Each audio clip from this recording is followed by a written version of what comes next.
अस्मदाचार्यपर्यन्तां वन्दे गुरुपरम्परां यो नित्यम् अच्युतपदाम्बुजयुग्मरुक्मव्यामोहतस्तदितराणि तृणाय मेने अस्मद्गुरोर्भगवतोऽस्य दयैकसिन्धोः रामानुजस्य चरणौ शरणं प्रपद्ये। माता पिता युवतयस्तनया विभूतिः सर्वं यदेव नियमेन मदन्वयानाम् आद्यस्य नः कुलपतेर्वकुलाभिरामं श्रीमत्तदङ्घ्रियुगलं प्रणमामि मूर्धना।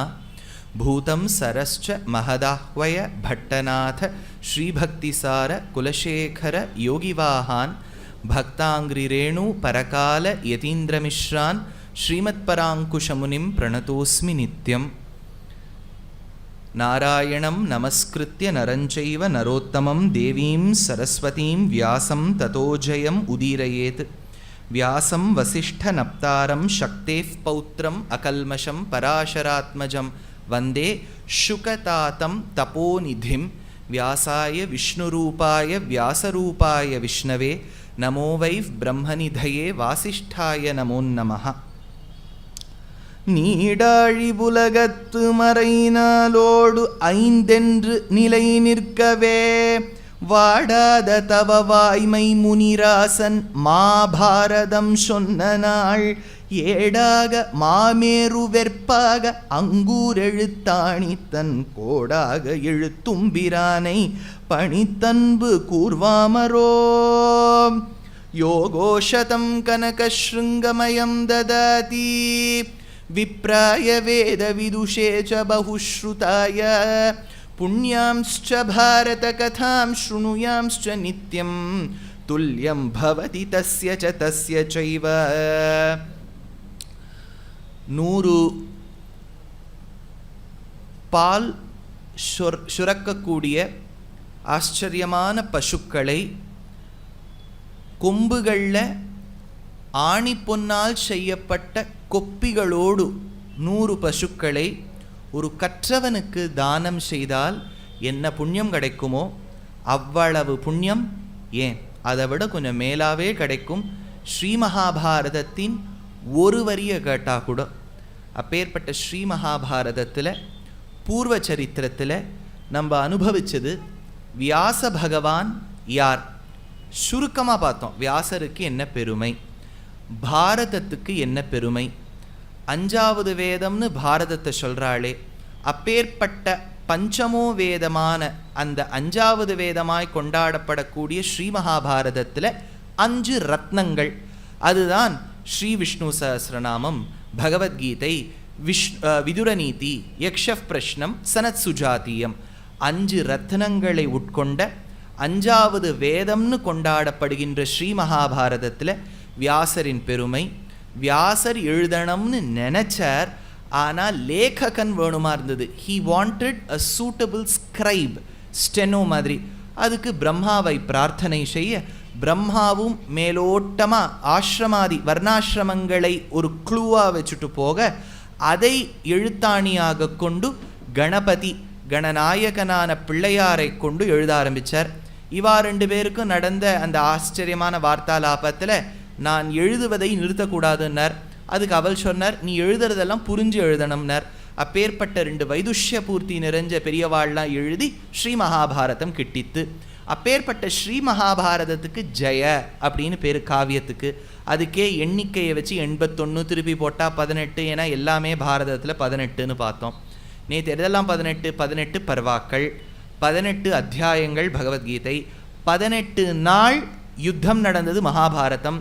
சண்டை போட்டவாளில் கௌரவாள் துரியோதனாதிகள் பக்கம் 11 அக்ஷௌகிணி சைன்யம் சண்டை போட்டா.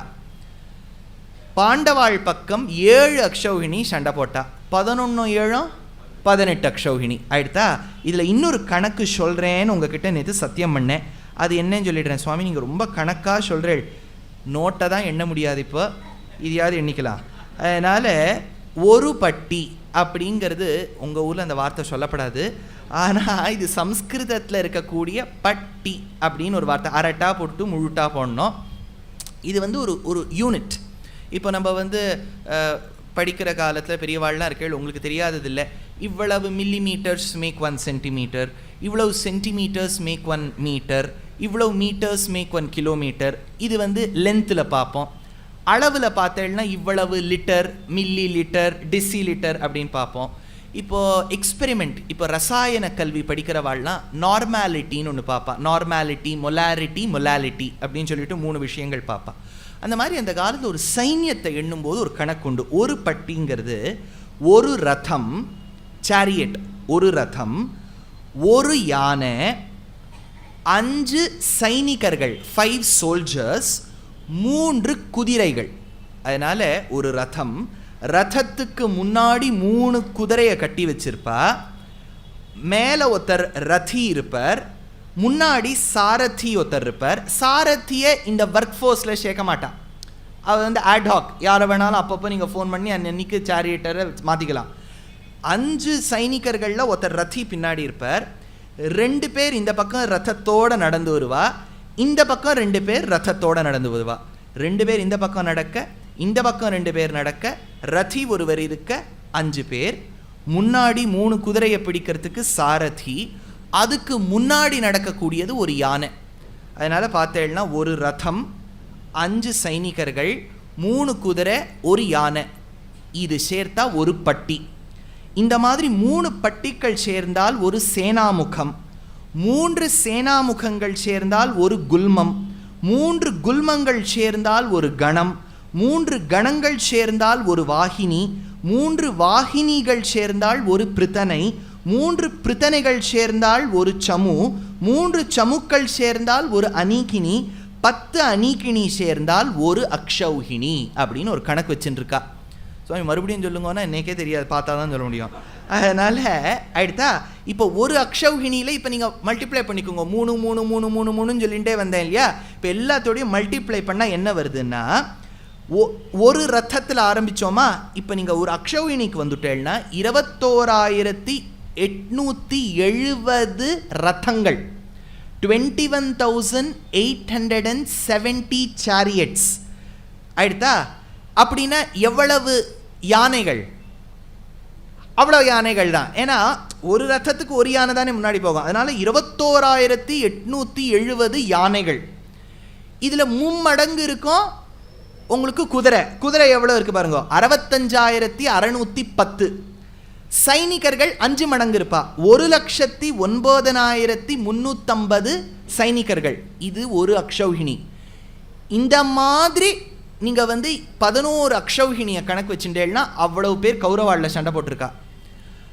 அவ்வளவு அக்ஷௌகினி கணக்கு வச்சுட்டேன்னா 7 அக்ஷௌகினி பாண்டவாள் பக்கம் சண்டை போட்டிருக்கா. அதனால் 18 பர்வாக்கள், 18 அத்தியாயங்கள், 18 நாள் யுத்தம், 11 7 சேர்ந்து 18 அக்ஷௌகினி ஆயிடுத்தா. இதோட நிற்காதீங்க.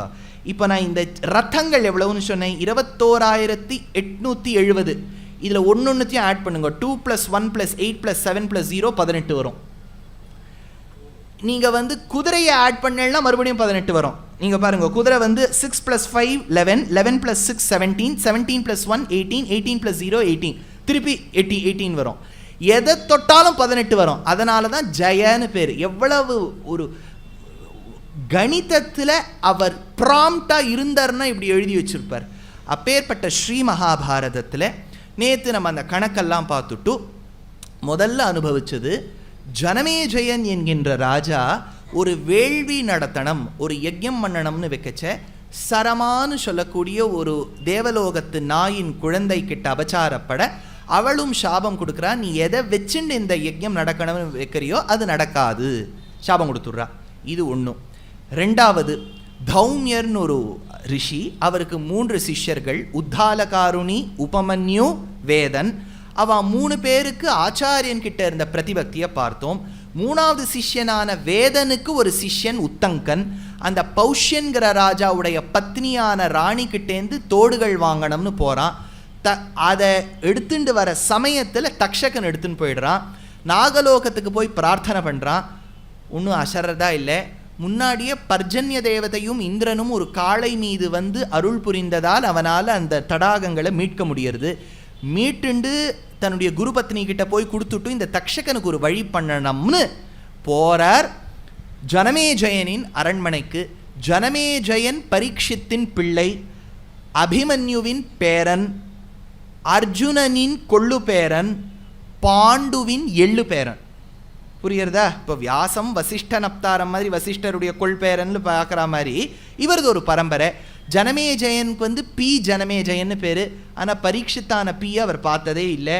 அதை போய் சொல்கிறார் இந்த உத்தங்கர். சொல்கிறாராம், அந்யஸ்மின் கரணியே தூ காரியே பார்த்திவ சத்தம பால்யாதவான்ய தேவதவம் குருஷே நிருபசத்தம.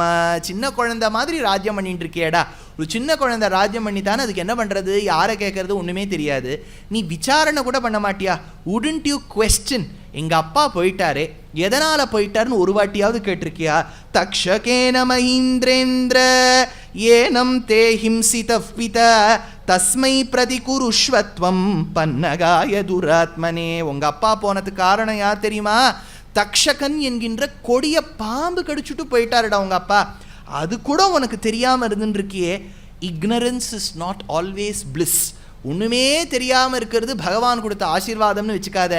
அசட்டுத்தனமாக உட்காந்துட்டு இருக்காத. தக்ஷகன் இப்படி பண்ணிட்டானே அப்படின்னு சொல்கிறார். இது ஒரு பிட்டு, இதோடு நின்றுடுறது. அடுத்த அத்தியாயத்தில் வேற கதை ஆரம்பிச்சுடுறார்.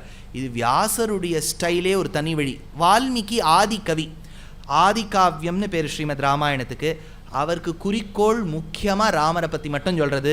ராமர் பிறந்தார், ராமர் வளர்ந்தார், ராமர் சாட்டார், ராமர் கல்யாணம் ஆகிடுத்து, ராமர் சீதையோடு இருந்தார், அப்படி இருந்துகிட்டே இருந்தார். அப்போ தான் காட்டுக்கு போனார், சீதையோட நன்னா இருந்தார், சீதையை தொலைச்சுட்டார், சீதை இல்லையேன்னு அழுதார், ஹனுமாரை பார்த்தார், ஹனுமார் அம்சார், ஹனுமார் மறுபடியும் வந்தார், சேது கட்டினார், ராவணனை கொன்னார், சீதையை மீட்டார், ராஜ்ய பரிபாலனம் பண்ணார். இப்போது நான் சொன்ன ஒரு 15 வரிகள்லையும் ராமர் சீதையை மணந்தார், ராமர் சென்றார். அதனால் ஒரு காமன் பாயிண்ட்டுன்னு ஒன்று இருக்குது. மகாபாரதத்தில் அப்படி இல்லை. ஒரு அத்தியாயத்தில் ஒருத்தரை பற்றி சொல்லுவார், ஒரு 21வது அத்தியாயத்தில் எல்லாத்தையும் சேர்த்து வச்சு சொல்லிவிடுவார். இது என்னென்னா, பல தளிகைகள் பண்ணுறோம் இல்லையா, குக்கிங். இதில் சிம்பிள் ரெசிபின்னு ஒன்று உண்டு. வறுத்துக்குங்கோ, இதை போடுங்கோ, கலருங்கோ, கலரிண்டே இருங்கோ, கொஞ்சம் நெய் காய்ச்சி கொட்டுங்கோ, இறக்கி வச்சுருங்கோ. இது பண்ணலாம். இப்போ பல இடங்களில் பண்ணும்போது, இப்போ குழக்கட்டை பண்ணுறேன்னு வச்சுக்கோங்க. இப்போ குழக்கட்டை எப்படி பண்ணுறது? இப்போது நீங்கள் சொல்லணும், இது 2, ஒன்று பூரணத்தை தனியாக கிளறி வைக்கணும், இன்னொன்று தனியாக மாவை கிளறி வைக்கணும், அதை கிளறிவிட்டு வேக வைக்கணும், அதை சொப்பு பண்ணணும். இதை நன்னா பாகு எடுத்துவிட்டு நன்னா நீங்கள் வெள்ளை இது தேங்காயை போட்டு கலரணும், அதை போட்டுவிட்டு இது தனியாக வைக்கணும். அப்புறம் 2த்தையும் ஒன்றா சேர்க்கணும். முதல் ரெசிபி ராமாயணம், தனித்தனியாக சொல்லி சேர்த்து வைக்கிறது மகாபாரதம். அதனால் இந்த தனித்தனியாக சொல்லி சேர்த்து வைக்கிறதுல 2மே முக்கியம். நீங்கள் மாவை கொஞ்சம் சுமாராக வச்சுட்டேன்னா சொப்பு ஒழுங்காக வராது, குழஞ்சி போய் தண்ணி எல்லாம் விட்டுன்னு ரொம்ப கஷ்டப்பட்டுவிடும். அந்த பாகை நீங்கள் ஒழுங்காக எடுக்கலைன்னா, மண்ணெல்லாம் எடுக்கலைன்னு வச்சுக்கோங்க, வெள்ளத்தில் நிறைய மண் வரும், அதை எடுக்கலைன்னா அது வாயில் மாட்டிக்கும். அதனால் 2த்தையுமே ஒழுங்காக பார்க்க வேண்டியதாக இருக்குது. ஏன் சுவாமி தளிகையை வச்சுட்டே சொல்கிறேன்? ஒன்றுமே இல்லை. சுவாமி வேதாந்த தேசிகனுக்கு வேதாந்த தேசிகனுங்கிற ஆச்சாரியன் ராமானுஜருக்கு அப்புறம் வந்தவர். வேதாந்த தேசிகனுடைய பிராச்சாரியர்கள், அதாவது அவருடைய ஆச்சாரியனுடைய ஆச்சாரியன் யாருன்னு கேட்டேன்னா, சாக்ஷாத்து கிடாம்பியாச்சான் அப்படின்னு ஒரு ஆச்சாரியன். அவர் யாருன்னா, பகவத் ராமானுஜருக்கு மடப்பள்ளி கைங்கரியம் பண்ணின்னு வந்தவர். ராமானுஜருக்கு தளிகை பண்ணிண்டே ஸ்ரீபாஷ்யாதிகள் கத்துண்டு சிஷ்யர்களுக்கு கத்துன்னு வந்தார். அதனால் தேசிகனுடைய மூதாதையரில் இருந்தவர் குக்கு. அதனால் தேசிகன் தன்னுடைய பிரபந்தத்தை எடுப்பார், என்னுடைய ஸ்தோத்திரத்தெல்லாம் திறந்து பாருங்கோ, புளியோர வாசனை அடிக்கும்பர். ஏன்னா நாங்கள்லாம் மடப்பள்ளியிலேன்னு வந்தவா. அதனால் அவருடைய பரம்பரையில் அவரை மானசீக ஆச்சாரியனாக கொண்டு வந்த அடியனுக்கும் தளிகை தான் எப்போவுமே பிரதானம். Always examples begin from home. Charity alone doesn't begin from home, even examples begin from home. Not even the home but the kitchen. கிச்சன்லேருந்தே ஆரம்பிச்சுடலாம். அதனால் சொன்னாராம். இப்போ இன்னொரு கதை சொல்ல ஆரம்பிக்கிறார் வியாசர். என்னன்னா, பிருகு மகரிஷி கேள்விப்பட்டிருப்பேள். இந்த பிருகுங்கிறதுலேயே கொஞ்சம் குழப்பங்கள் உண்டு. என்னன்னா, பல பிருகுக்கள் நம்ம கேள்விப்படுவோம். பட்டத்ரியிலே ஸ்ரீமன் நாராயணியத்தில் மும்மூர்த்திகளில் யார் சாத்விக குணம் படைச்சவாங்கிறதுக்காக பிருகு அனுப்புறதா எடுப்பார். வெங்கடேஷ மகாத்மியத்துலேயும் இருக்குது. இது ஒரு பிருகு. பிருகு குலத்தில் யார் வந்திருக்காளோ அவளுக்கு பார்கவாள்னு பேர். பிருகுவின் பெண்ணாய் மகாலட்சுமி ஒரு அவதாரத்தில் பிறந்தபடியால் தான் மகாலட்சுமிக்கு பார்கவின்னு பேர். பிருகு குலத்தில் வந்ததுனால தான் ஜமதக்னியின் பிள்ளையான பரசுராமருக்கு பார்கவராமன்னு பேர். அதனால் ஒரு பிருகு கேள்விப்படுவோம். இன்னும் 2-3 பிருகுக்கள் இருக்கா போல இருக்குது. ஆனால் இது எந்த பிருகுன்னு தெரியல. கிட்டத்தட்ட நமக்கு தெரிஞ்ச பிருகுவாக தான் இருக்கணும் நினைக்கிறேன். பார்க்கலாம். நமஸ்காரம். In the coming months of November, December, January and February, There are very many discourses of mine both in Tamil and in English across different cities. The details of them have been posted on all my social media handles. Nevertheless, once more, for your attention and for your sake, I would like to read out very quickly. On the 1st of November, I have a keynote address at the Western Ghats Lit Fest. And in the evening, I've got a lecture on Bhajagovindam for Mahaperiva group at Mayflower Shakti Gardens. On the 2nd of November, I'm very delighted to be performing Sangeeta Katha Nrityam with Sangeetam Vidwan Aditya Madhavan, dance by Shruti Priya Vignesh, and the topic is Bhajagovindam, where I will be speaking at Naradagana Sabha. On the 15th of November, I will be giving a lecture on the lives and the works of Alvars for Bharati Vidya Bhavan in Bangalore. On the 29th of November, there is a mega event where I will be speaking on the 6 witnesses with 4 great musicians, Surya Gayatri, Spurti Rao, Vishruti and Swaratmika, with the dance by Smriti Sudhakar at the Music Academy.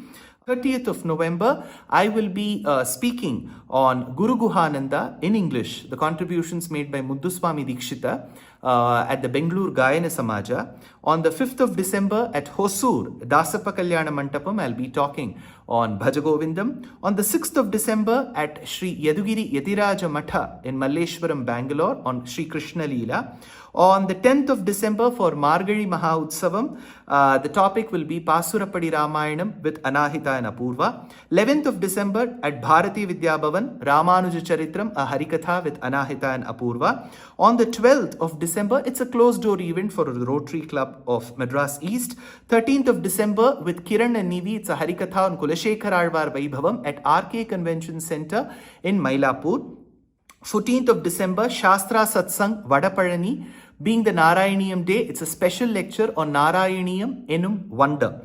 And 15th December at Sri Shankara Vidyashramam, conducted by Karnataka and Thiruvanmayur, it will be a Harikatha with Anahita and Apurva on Attigiri Varadar Vandar. And 16th of December at Bharatiya Vidya Bhavan for Karthik Fine Arts, it is Harikatha on Annamaya Charitram with Swaratmika. 17th of December at Shastra Satsang again, Vedanta Deshika Charitram Harikatha with Rangan Brothers from Melbourne. On the 18th of December at Bharat Kalachar, it's a Harikatha on Periyalvarum, Andalum with Rangan Brothers yet again at TP Road. 19th of December in the morning, Ramanuja Millennium Auditorium for Charsur Arts. We will be doing a Harikatha with Anahita and Apurva on Rama Bhaktiyum Vibhaktiyum.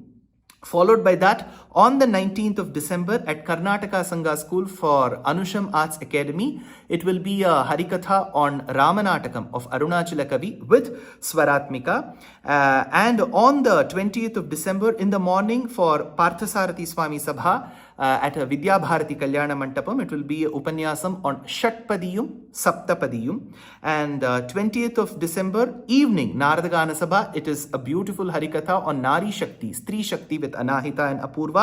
21st of December in the morning for Sharanalayam, Mahaperiyava Sharanalayam in Nanganallur, there will be a lecture on Shatpadiyum and Saptapadiyum. In the afternoon, it is an interview at the Tamil Virtual Academy Auditorium at Koturpuram on the Alvars. And then on 21st of December evening at Shoringanallur at Umadri Mahal, it will be a topic called Kamban Yenum Ramabhaktan. The same topic, Kamban Yenum Ramabhaktan, I will be speaking on the 22nd of December at Tirunelveli for Nellai Sangeeta Sabha. 23rd of December at Shivakasi for Vairam Meera Convention Center.